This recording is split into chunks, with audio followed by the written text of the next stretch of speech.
अस्सलाम वालेकुम dear student. आज हमने पार्शियल डिफरेंशियल इक्वेशन का नेक्स्ट लेक्चर स्टार्ट करना है। नेक्स्ट लेक्चर स्टार्ट करने से पहले आप तमाम स्टूडेंट्स से मेरी रिक्वेस्ट है कि प्लीज़ मेरे चैनल को सब्सक्राइब करें, मेरी वीडियो को लाइक और शेयर ज़रूर करें। हमने मेथड ऑफ सेपरेशन स्टार्ट किया हुआ था, आज हमने उसकी नेक्स्ट वेव इक्वेशन के बारे में डिस्कस करना है। वेव इक्वेशन क्या होती है और उसको हमने सोल्व कैसे करना है। तो ये मेरे पास वेव इक्वेशन की इक्वेशन है, आप लोगों ने इसको याद कर लेना है। ये मेरे पास होती है u double x is equal to 1/t² u double t t. ये आप लोगों को आप लोग इसको मतलब याद करने की कोई ज़रूरत नहीं है। अगर आप लोगों को थोड़ी सी आप लोग इसकी पहचान कर लें कि अगर हमारे पास ये यू आ जाए वेरिएबल, तो हमारे पास चेंज हो ही सकता है। अगर हमारे पास एक टी आ जाए तो वो इंडिकेट करेगी हीट इक्वेशन। अगर दो हमारे पास डबल टी आ जाए तो वो हमारे पास इंडिकेट करेगी वो हमारे पास कौन सी इक्वेशन है, वो हमारे पास वेव इक्वेशन है। ठीक है, उसके बाद नेक्स्ट हमारे पास एक वेव इक्वेशन गिवन है, उसके साथ साथ हमें बता दी गई है उसकी बाउंड्री कंडीशन। जो उसकी बाउंड्रीज कंडीशन है वो हमारे पास क्या है, u0 t is equal to ul t is equal to 0 है। और इसी तरह उसकी इनिशियल कंडीशन बता दी है, वो पास है u(x0) is equal to f(x) u इसका डेरिवेटिव लें with respect to t x0 is equal to 0। Means ये इनिशियल वैल्यू कंडीशंस है। जिसकी मेरे पास t की वैल्यू 0 हो, इनिशियल वैल्यू कंडीशन है। जिसकी t की वैल्यू 0 ना हो, वो बस बाउंड्री वैल्यू कंडीशन होती है। ये इनकी पहचान होती है। इनको हम कैसे देख सकते हैं, t 0 आ जाए इनिशियल कंडीशन, t 0 ना हो बाउंड्री कंडीशन। उसके बाद नेक्स्ट हम देखें कि इसको हमने इक्वेशन नंबर 1 का नाम दे दिया इस इक्वेशन को।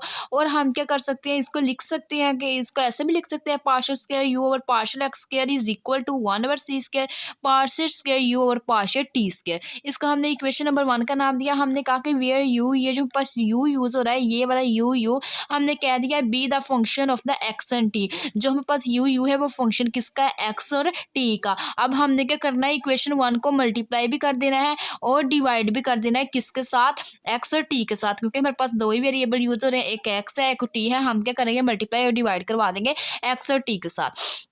उससे पहले हम देखें क्या, हमने कहा यू पास फंक्शन किसका, एक्स और टी का। तो हमने लिख लिया u x t is equal to x into x t into t. इसको हमने इक्वेशन नंबर 2 का नाम दे दिया। अब हमने क्या करना है, मल्टीप्लाई।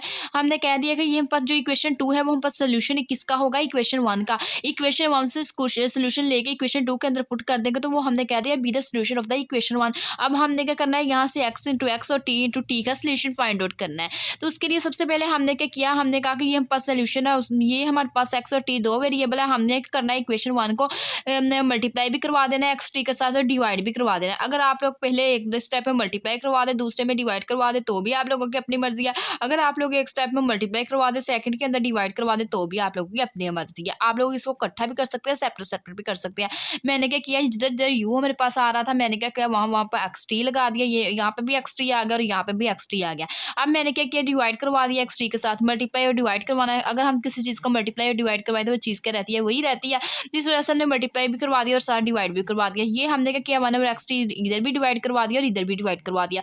अब यहाँ पे हमने क्या चाहिए, यहाँ से हमारे पास ये टी से हमारे पास क्या हो जाएगा, खत्म हो जाएगा। और यहाँ से हम देखेंगे एक्स से खत्म हो जाएगा। बाकी यहाँ पे हमारे पास क्या टर्म्स बच जाएगी, बाकी जो हमारे पास टर्म बच जाएगी वो हमारे पास बच जाएगी यहाँ से। बाकी टर्म्स में पास आ जाएगी 1/x into partial square x over partial x square is equal to 1/c square t into partial t over partial t square. इसको हमने लेट कर लिया कि लैम्डा है। अब उसमें मैंने आप लोगों को बताया था कि यहाँ पे पास कितने केसेस आते हैं, हम पास 3 केसेस अराइज होते हैं। एक में हम कह सकते हैं कि लैम्डा हमारे पास क्या आ रहा है, ग्रेटर देन आ रहा है। एक में हम कह सकते हैं लैम्डा एक में ग्रेटर देन आ रहा है, एक में लैम्डा लेस देन 0 आ रहा है, एक में हम पास लैम्डा इक्वल टू 0 आ रहा है। तो हमने क्या किया, इसकी केसेस कुछ हमने करके देखे कि लैम्डा 0 पे करते हैं तो भी हम पास क्वेश्चन सेपरेशन का नहीं सॉल्व होता। अगर हम इसको ग्रेटर देन से करते हैं तो भी हम पास नहीं सॉल्व होता। ओनली हम पास एप्लीकेबल होता है कौन सा case, case number 2 lambda less than 0। तो हमने क्या किया, यहाँ पे हमने इन दोनों इक्वेशन जो हम पास है इसको हमने कह दिया हम पास लैम्डा के इक्वल है। अब हमने क्या किया, 1/1 इसको क्या कह दिया, इसको हमने लैम्डा कह दिया और इसको हमने सेपरेट से लैम्डा कह दिया। इसको इक्वेशन 3 का नाम दे दिया, इसको इक्वेशन नंबर 4 का नाम दे दिया। देन हमने क्या किया, इक्वेशन 3 और 4 का नाम दिया। अब हमने क्या किया, हमने कह दिया कि हमारे पास क्या है, लेस देन के लिए केस होता है। लेस हमारे पास कोई चीज़ हो रही है, माइनस हो रही होती है, तो हमने क्या कह दिया कि लैम्डा को हमने क्या पुट कर देना है, माइनस बीटा स्क्वायर पुट कर देना है। हमने lambda is equal to minus beta square put कर दिया, ये हमारे पास माइनस बीटा स्क्वायर हो गया। अब ये हमारे पास क्या है, एक्स, ये भी हमारे पास एक्स है, ये भी हमारे पास एक्स है, इसलिए हमारे पास खत्म होकर क्या बन गया, partial square x over partial x square is equal to minus beta square. अब हमने क्या किया, दोनों तरफ स्क्वायर है तो हमने क्या किया, अंडर रूट ले लिया, तो पार्शियल और पार्शियल एक्स किसके इक्वल आ गया, प्लस माइनस बी अयोटा की, सॉरी बीटा अयोटा की इक्वल आ गया। ये हम पास बी नहीं है, बीटा है। ये पास आ गया बीटा अयोटा की इक्वल। उसके बाद नेक्स्ट हमने क्या किया, ये वाली इक्वेशन जो पास दूसरी को भी हमने लैम्डा की इक्वल रख लिया, इसके अंदर भी हमने क्या पुट कर दिया, lambda is equal to minus beta square put कर दिया। तो ये हमें पास आ गया partial square partial t square is equal to क्या, ये भी पास सिमिलरली हमने क्या किया, इसको सोल्व किया, सोल्व करने से स्क्वायर रूट था तो वो हम पास किसके इक्वल आ गया, जैसे हमने ये किया वैसे सोल्व किया, इसके हम पास जो रूट्स आए वो हम पास किसके इक्वल आ गए, वो आ गए plus minus c beta iota. ये हमारे पास इसके रूट्स आ गए पार्शियल और पार्शियल, ठीक है, ये पास आ गए पार्शियल और पार्शियल एक्स के। अब हमने क्या करना है, इसका सोल्यूशन लिख लेना। कॉम्प्लीमेंट्री सोल्यूशन हम कैसे लिखते हैं, एक्स का हमने लिख लिया x into x is equal to, हमारे पास किस में आ रही है, योटा में, तो योटा वाली टर्म जो होती है वो हम कोज और साइन में लिखते हैं। तो हमने लिख लिया A1 cos beta x plus A2 sine beta x. इसी तरह हमने क्या करना है, टी की सोल्यूशन लिखना है। टी के सोल्यूशन के लिए हमने क्या किया, हमारे पास जो एंगल है वो हमारे पास सी बीटा है, तो हमने क्या किया, यहाँ पे A1 कॉन्स्टेंट भी यूज़ कर लिए थे, A2 भी नेक्स्ट हमने यूज़ कर लिया, A3 cos beta c t plus हमारे पास क्या आ गया A4 साइन बीटा, बीटा क्या आ जाएगा सी टी आ जाएगा, ठीक है। तो ये हमारे पास क्या हो गया, ये हमारे पास सोल्व हो जाएगा। यहाँ पे हमारे पास ये पूरी इक्वेशन हमारे पास यहाँ पे बीटा सी टी, ठीक है, ये हमारे पास टर्म आ जाएगी। उसके बाद ये हमारे पास टी आप यहाँ पे क्यों यूज़ हुआ है, क्योंकि विद रिस्पेक्ट टू टी कर रहे हैं, इस वजह से हमारे पास आया है। इधर हमारे पास एक्स क्यों एंगल यूज़ हुआ है, क्योंकि विद रिस्पेक्ट टू किससे हम कर रहे हैं, कॉम्प्लीमेंट्री सोल्यूशन निकाल रहे हैं एक्स की हेल्प से। तो अब ये हमारे पास एक्स की वैल्यू आ गई, ये पास टी की वैल्यू आ गई। अब यहाँ पे हमने इक्वेशन नंबर 2 जो हमने कहा था कि वो हम पास एक्स और एक्स टी की है। अब हम क्या करेंगे, इन एक्स की जगह एक्स की सोल्यूशन पुट कर देंगे, टी की जगह टी की वैल्यूज को पुट कर देंगे। पुट करने के बाद नेक्स्ट हम क्या करेंगे, इनको सोल्व करेंगे। अब हम क्या करते हैं, ये जो हमारे पास सोल्यूशन आया है एक्स का और टी का, हम इक्वेशन नंबर 2 के अंदर इसको पुट कर देते हैं। इक्वेशन नंबर 2 के अंदर जब हमने पुट किया, इक्वेशन नंबर 2 के अंदर हमने पुट किया, तो पुट करने से ये हमारे पास सारी टर्म्स आ गई, u x t is equal to A1 cos beta x plus A2 sine beta x, A3 cos beta c t plus A4 sine beta c t. अब हमने ये एक इक्वेशंस को पुट कर दिया। इक्वेशन पुट करने के बाद नेक्स्ट हमने क्या करना है, अपनी बाउंड्रीज वैल्यू कंडीशन अप्लाई करवा देंगे। बाउंड्री वैल्यूज कंडीशन अप्लाई करवा देनी है। सबसे पहले हमारे पास बाउंड्री वैल्यू कंडीशन हमारे पास क्या गिवन है, जो फर्स्ट हमारे पास बाउंड्री वैल्यू कंडीशन है वो हमारे पास क्या है, एक्स की जगह 0 पुट कर देना है, टी हमने टी रहने देना है, तो वो हमारे पास किसके इक्वल होना है, 0 के। तो फर्स्ट हमने बाउंड्री वैल्यू कंडीशन पुट की, एक्स की जगह 0 पुट कर दिया, टी की जगह हमने क्या पुट कर दिया, टी ही। जब हमने क्या किया, एक्स की जगह पुट कर देंगे 0, तो हमारे पास कोस 0 आ जाएगा 1, और ये हमारे पास सारी टर्म 0 हो जाएगी, प्लस बाकी हमारे पास सारा कुछ वैसे ही आ जाएगा, ठीक है। अब यहाँ से हमारे पास क्या हो जाएगा, हमें पता है कि ये हमारे पास क्या है, एंगल्स की रिस्पेक्ट से बात हो रही है, तो ये हमारे पास नॉन 0 है, लेकिन A1 क्या हो सकता है, 0 हो सकता है। तो हमने क्या कर दिया, A1 को 0 कर दिया, A1 को 0 कर दिया, और ये हमारे पास एंगल की रिस्पेक्ट से है, तो इसको हमने कह दिया ये हमारे पास क्या है, नॉन 0। उसके बाद नेक्स्ट हमने अपनी बाउंड्री वैल्यूज कंडीशन अप्लाई की। Next boundary value condition apply करने के लिए हमने क्या किया, यहाँ हमने एक्स की जगह L पुट कर दिया और टी की जगह टी रहने दिया। अपनी ये वाली जो हमारे पास इक्वेशन है, इसी इक्वेशन को आप लोग कोई भी चीज़ का नाम दे सकते हैं किसी भी टर्म्स के साथ। तो मैंने इसको स्टडी करा दिया। अब इक्वेशन नंबर स्टडी के अंदर मैंने क्या किया है, जो हमारे पास एक्स था उसमें L पुट कर दिया और टी की जगह मैंने 0 पुट कर दिया। 0 पुट करने से ये टी की जगह मैंने टी पुट कर दिया, तो ये हमारे पास यहाँ से क्या आ जाएगा, हमारे पास ये A1 तो क्या हो जाएगा, 0 हो चुका, तो A1 वाली टर्म खत्म हो जाएगी। A2 हम पास वैसे ही साइन बीटा और एक्स की जगह क्या पुट कर दिया, L। सिमिलरली ऐसे ही हमने ये वैल्यू हमारे पास पूरी टर्म्स वैसे रहेगी, क्योंकि हमने टी की जगह टी ही रहने देना है गिवन कंडीशन के अंदर। अब ये हमारे पास एक जो यू एक्स है, यू एल टी है, ये हमारे पास इक्वल किसके है, 0 के इक्वल है। ये हमारे पास बाउंड्री वैल्यू कंडीशन के अंदर ही गिवन है, ये हमारे पास किसके इक्वल है, दोनों टर्म 0 के इक्वल है। अब यहाँ से हमारे पास ये 0 के इक्वल है। अब ये हमारे पास जो टर्म है वो हमारे पास ये पूरी टर्म्स नॉन 0 है, लेकिन ये टर्म 0 हो सकती है। ये हमारे पास टर्म 0 होगी, ये हमारे पास नॉन 0 है, तो ये हमने कह दिया नॉट इक्वल टू 0 है। अब हमारे पास ये बीटा है, हमने वैसे रहने दिया है यहाँ पे, इसको हम राइट साइड पे ले गए, तो यहाँ से हमने ये हमारे पास साइन है, तो राइट साइड पे जाकर साइन इनवर्स 0, हमें पता होना चाहिए कि साइन इनवर्स 0 हमारे पास साइन 0 आंसर कब देता है, वो पास पाई पे देता है, 2 पाई पे देता है, सोन। तो हमने लिख दिया कि साइन इनवर्स 0 हम पास कब आ सकता है, m पाई के ऊपर आ सकता है। तो यहाँ से हमने क्या किया, बीटा की वैल्यू फाइंड आउट कर ली, क्योंकि बीटा की वैल्यूज हमने पुट करनी है। बीटा की वैल्यू फाइंड आउट कर लेंगे, m पाई वैसे तो l यहाँ पर मल्टीप्लाई हो रहा था, राइट साइड पे डिवाइड कर दिया, m की वैल्यू का आगे हमारे पास आ गई m जो बीटा है उसकी वैल्यू हमारे पास क्या आ गई, एम पाई ओवर एल के इक्वल आ गई। अब यहाँ से हम क्या कर सकते हैं, लैम्डा की वैल्यू भी फाइंड कर सकते हैं। हमें पता है लैम्डा किसकी इक्वल था, माइनस बीटा स्केयर के इक्वल था। तो लैम्डा की जगह हम क्या कर देंगे, ये बीटा स्केयर की वैल्यूज पुट कर देंगे। ये पास आ जाएगी m square l square over m square pi square over l square. तो ये हमारे पास आइगन वैल्यूज आ गई, eigen values of the function this question के लिए आ गया।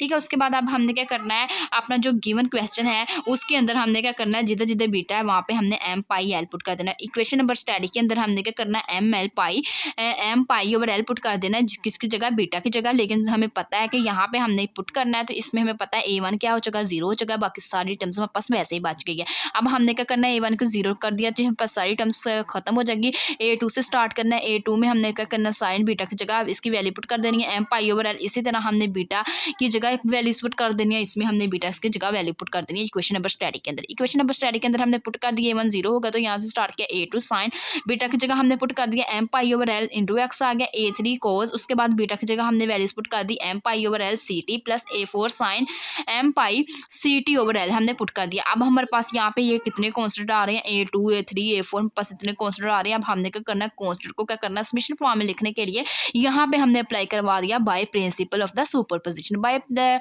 प्रिंसिपल ऑफ द सुपरपोजिशन की हेल्प से हमारे पास क्या आ गया, ये हमारे पास सारी जो टर्म्स है ये कंबाइन हो जाएंगी, सारी टर्म्स को हम कंबाइन कर देंगे। तो हमारे पास यहाँ पे आ गया u x t is equal to summation infinity n is equal to 1, क्योंकि हमारे पास 1 से स्टार्ट होगा, 0 से नहीं होगा।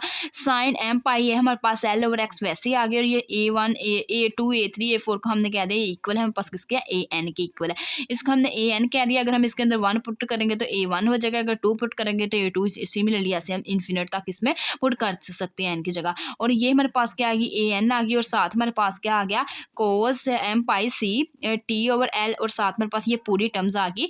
उसके बाद ये वाली जो हमारे पास सॉरी ये हमारे पास जो टर्म है A1 A2 A3 इसको हमने कह दिया AN के इक्वल है। ये हमारे पास जो है AT A4 इसको A2 A4 को हमने कह दिया ये हमारे पास BN के इक्वल है। तो इसमें हमने क्या कर दिया, AN पुट कर दिया इस टर्म की जगह। ये हमने वैसे रहने दिया साइन, इसकी जगह हमने AN पुट कर दिया, ये आ गया cos m pi c t over l plus उसके बाद नेक्स्ट हमने क्या कर दिया, A2 और A4 को हमने कह दिया BN के इक्वल है, और साथ में पास आ गया sign m pi c over l और इंटू टी आ गया। ठीक है, ये हमने इसको इक्वेशन नंबर 5 का नाम दिया। अब इक्वेशन नंबर 5 आने के बाद नेक्स्ट हमने क्या करना है, जब हम सुपरपोजिशन अप्लाई कर देते हैं, नेक्स्ट हमें क्या करना होती है, इनिशियल वैल्यू कंडीशन पुट करना होती है। तो हमने क्या करना है, इनिशियल वैल्यू कंडीशन पुट करनी है। हम अपने गिवन क्वेश्चन की तरफ देखेंगे, हम पास इनिशियल वैल्यू कंडीशन क्या गिवन है, ये हम पास इनिशियल वैल्यू कंडीशन है, टी की जगह 0 पुट कर देना है, एक्स हमने एक्स रहने देना है, तो वो हमारे पास किसकी इक्वल आ जाना है, एफ ऑफ एक्स की इक्वल आ जाना है। तो चलिए हम पुट करते हैं, हमने अपनी first boundary value condition put की। फर्स्ट बाउंड्री वैल्यू कंडीशन हमारे पास क्या है, सॉरी उन लोगों ने फर्स्ट बाउंड्री कंडीशन नहीं अभी पुट की, उन लोगों ने सेकंड पुट कर दी, क्योंकि हम यहाँ पे उन लोगों ने क्या किया है, यू हमारे पास जो फंक्शन गिवन इक्वेशन आई है सुपरपोजिशन को अप्लाई करते हुए उसका डेरिवेटिव ले लिया विद रिस्पेक्ट टू टी, और एक्स की जगह एक्स पुट कर दिया, टी की जगह हमने 0 पुट कर दिया, और बाकी वो हम पास किसकी इक्वल है, 0 की इक्वल है। तो चलिए हम सबसे पहले जो हम पास सुपरपोजिशन के हेल्प से हमने इक्वेशन ड्राइव किया उसका with respect to t derivative लेते हैं। तो हमने क्या किया, यहाँ पे यू टी एक्स टी हमने इसका डेरिवेटिव ले लेना है। डेरिवेटिव हमारे पास क्या आ जाएगा, यहाँ पे जब हम इसका डेरिवेटिव लेंगे तो वो हमारे पास क्या आ जाएगा, u का हमने जब डेरिवेटिव ले लिया तो वो हमारे पास समेशन वैसे ही आ गया। अब साइन हमारे पास किसमें, साइन के टी के रिस्पेक्ट से लेना है, ये हमारे पास क्या है, कांस्टेंट टर्म है, कांस्टेंट टर्म वैसे ही आ जाएगी sign m pi x over L, क्योंकि एक्स कांस्टेंट है। उसके बाद हम क्या करेंगे, इसका डेरिवेटिव लेंगे तो हमें पता है कोस का डेरिवेटिव क्या आ जाएगा, minus sign m pi c over L T. उसके बाद नेक्स्ट हमारे पास क्या आ जाएगा, इस एंगल का भी डेरिवेटिव लेंगे, टी 1 हो जाएगा, बाकी ये हमारे पास सारा ही आ जाएगा m pi c over l plus उसी तरह हमने क्या करना है, हमारे पास बी एन कांस्टेंट है वैसे रहने दिया, साइन का हम लेंगे एंगल की रिस्पेक्ट से, तो वो आ जाएगा कोस m pi C L T, और हमें पता है कि आगे नेक्स्ट एंगल का भी लेना पड़ेगा, डेरिवेटिव टी 1 हो जाएगा, बाकी ये सारा आ जाएगा m pi c over L आ जाएगा। ठीक है, ये हमारे पास आ गया इसका सारा। उसके बाद अब हमने क्या करना है, ये कंडीशन अप्लाई करवा देनी है, एक्स की जगह एक्स ही रहने देना है, टी की जगह 0 पुट कर देना है। अब हमने क्या किया, यहाँ पे एक्स की जगह एक्स ही रहने दिया, टी की जगह इधर भी 0 पुट कर दिया। तो ये हमारे पास जब 0 पुट किया तो ये हमारे पास साइन 0 क्या हो गया, 0 हो गया, प्लस उसके बाद हमने क्या किया, कोस 0 पुट किया तो वो पास 1 के इक्वल आ गया। एक 1 हमारे पास ये फर्स्ट टर्म क्या होगी, सारे 0 होगी। सेकंड में हमारे पास क्या बच गया, बी एन, और ये वाला एंगल बच गया M pi c over l. तो सिमिलरली ऐसे ही आ गया हमारे हमारे पास बी एन हमारे पास आ गया और साथ हमारे पास ये एंगल आ गया और ये यहाँ से हमारे पास ये एंगल की टर्म्स आ गई, साइन हमारे पास कांस्टेंट था तो वो हमारे पास कांस्टेंट टर्म आ गए। ठीक है, ये हमारे पास यहाँ से अब हमने क्या किया, यहाँ पे u x t is equal to हमारे पास इसके इक्वल आया क्योंकि कंडीशन अप्लाई की, हमें पता है ये किसके इक्वल है, जीरो के इक्वल है, तो यहाँ हमने इसको जीरो के इक्वल रख लिया। जब जीरो के इक्वल रख दिया हमें पता है कि ये हमारे पास बी कॉन्स्टेंट है, ये जीरो हो सकता है लेकिन इसके एंगल जीरो नहीं हो सकते, तो यहाँ से हमारे पास क्या आ गया, बी एन की जगह हमने क्या कर दिया, जीरो पुट कर दिया। अब हमारे पास बी एन यहाँ पे क्या हो जाएगा, जीरो हो जाएगा। बी एम अगर हम यहाँ पे जीरो पुट कर दे तो ये हमारे पास बी एन वाली सारी टर्म्स खत्म हो जाएगी, सिंपली हमारे पास साइन साइन वाली टर्म्स बच जाएगी। ठीक है, ये हमारे पास क्या हो गया, बी एन को हमने जीरो पुट कर दिया। नेक्स्ट हम क्या करेंगे,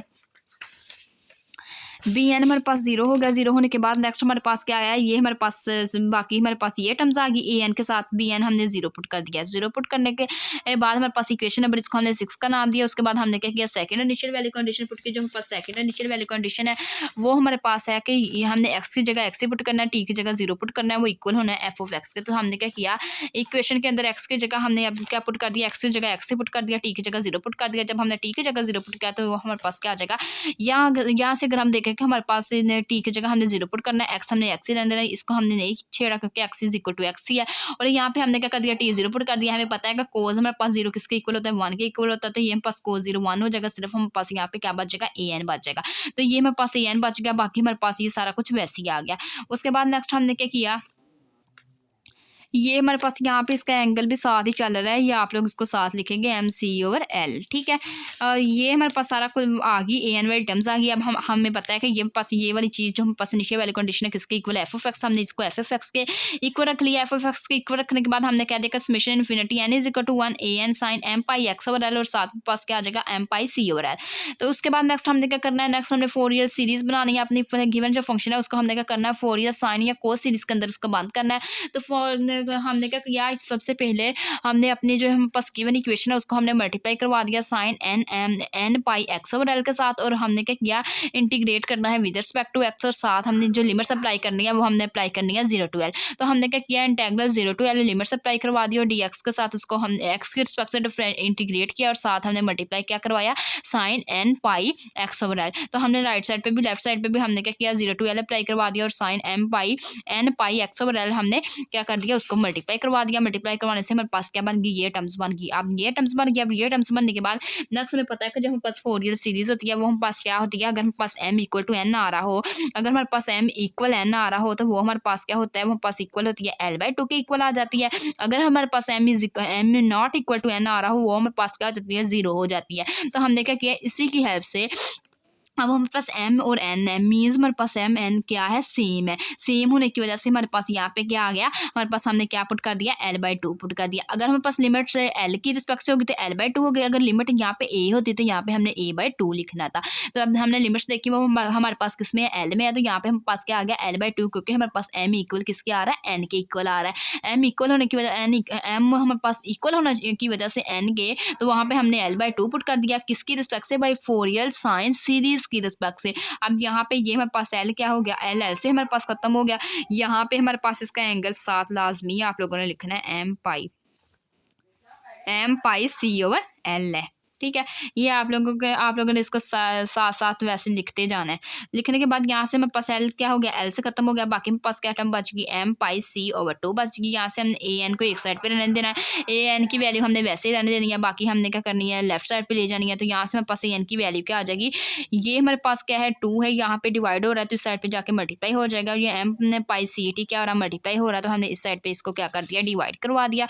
जब हमने इसको डिवाइड करवा दिया तो ये हमारे पास क्या आ गया, एम पाई सी, और नीचे एम पाई सी आ गया। ठीक है, ये हमारे पास आ गया, और यहाँ से हमारे पास जो ए एन है उसकी वैल्यू क्या आ गई, 2 m pi c integral 0 to L f of x sine n pi x over l d of x. तो उसके बाद हमने क्या करना है, इक्वेशन नंबर 6 के अंदर इसको पुट कर देना है। जब हमने इक्वेशन नंबर 6 के अंदर क्या पुट कर दिया, ए एन की जगह इसकी वैल्यूज पुट कर दी, तो ये हमारे पास क्या हो गया, हमारे पास क्वेश्चन ड्राइव हो जाएगा। तो हमारे पास सोल्यूशन आ जाएगा किसकी रिस्पेक्ट से, मेथड ऑफ सेपरेशन की रिस्पेक्ट से। इक्वेशन नंबर 6 के अंदर ए एन की हमने वैल्यू पुट कर दी, ये हमारे पास इक्वेशन नंबर 6 आई थी। इक्वेशन नंबर 6 की जगह हमने क्या कर दिया, इसकी वैल्यूज को पुट कर देना है। ये हमने क्या करना है, ये सारी टर्म्स वैसे ही रहनी है, सिर्फ इसकी जगह हमने क्या करना है, एन की वैल्यूज पुट करनी है, बाकी हमारे पास सारा कुछ वैसे ही रहेगा। तो ए एन की हम वैल्यू पुट कर देंगे तो ये हमारे पास क्या आ जाएगा, सोल्यूशन इसका तो ये हमारे पास आ गया summation infinity n is equal to 1 और साथ में पास आ गया m pi x over l और 2। ये हमारे पास अब a n की वैल्यू पुट करेंगे। a n की वैल्यू हमारे पास क्या है, यहाँ पे अगर हम देखें a n की वैल्यू ये आई है, तो ये हमने पुट कर दी 2 m pi c integral 0 to l sine m. हमारे पास साइन किसके इक्वल आया था, यहाँ पे 0 to l f of x sine n pi x और साथ x के साथ ओवर l और d ऑफ x आया था a n की वैल्यू। और साथ हमारे पास क्या है, इसके हम एंगल देखें, वो हमारे पास कौन सा एंगल चल रहा है, कोस m pi c over l t, तो वो हमारे पास 7 आ गया। अब ये हमारे पास क्या हो गया, ये हमारे पास पूरी इक्वेशन हमारे पास ड्राइव हो जाएगी। उसके बाद नेक्स्ट हम देखें कि इसकी लेफ्ट साइड पे हमारे पास क्या आ रहा था, इसकी अगर हम यहाँ पे देखें तो यहाँ पे हमारे पास ये टर्म्स आ रही थी, ये वाली टर्म्स क्या थी, m pi c over l। तो हम क्या कर देंगे, यहाँ पे हमारे पास आ जाएगा, यहाँ पे हमारे पास क्या आ जाएगा, m pi c over l भी आ जाएगा। तो ये हमारे पास जो m पाई c है, ये हमारे पास किससे खत्म हो जाएगा, इससे खत्म हो जाएगा। तो ये हमारे पास 2 और l आ जाएगा। तो यहाँ पे हमने स्टार्टिंग में क्या लिख दिया, 2 ओवर l, और साथ हमारे पास क्या आ गया, summation n infinity n is equal to 1 sine m pi x over l integral 0 to l sine f of x और साइन n, और सॉरी ये m नहीं आएगा, साइन n है, sine n pi x over l, और साथ हमारे पास क्या आ गया, d ऑफ x। तो ये हमारे पास क्या हो गया, यहाँ से ड्राइव हो गया, यहाँ पे l आएगा और यहाँ पे x आएगा। और साथ हमारे पास क्या आ गया, d ऑफ x और कोस m pi c over l t। तो ये हमारे पास इसका रिक्वायर्ड सोल्यूशन आ गया। ये थी आज की हमारी वीडियो। अगर आप लोगों को मेरा आज का वीडियो लेक्चर पसंद आए तो प्लीज़ मेरे चैनल को सब्सक्राइब करें, मेरी वीडियो को लाइक करें, शेयर करें। Thanks for watching. अल्लाह हाफिज़।